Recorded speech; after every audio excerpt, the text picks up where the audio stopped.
এতগুলি চকলেট কিয়ের জন্য রে? মা কেন আজকে কি আছে? বার্থডে কার বার্থডে? মা তোর বার্থডে? হ্যাপি বার্থডে নিহারিকা। ফটো আর চকলেটগুলি কি করবি? স্কুলে দিব স্কুলে দিবি? ঠিক আছে। আর তোর পছন্দের খাবার কি?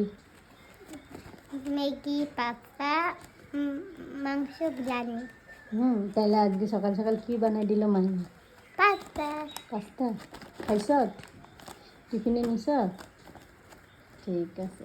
কিন্তু রাত্রিবেলা মাংস বানাইতে লাগবে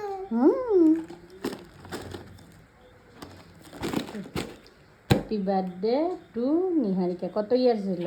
7 ইয়ার্স হয়ে গেল কমপ্লিট। ঠিক আছে। তাহলে কত ইয়ার্সে ঢুকবো?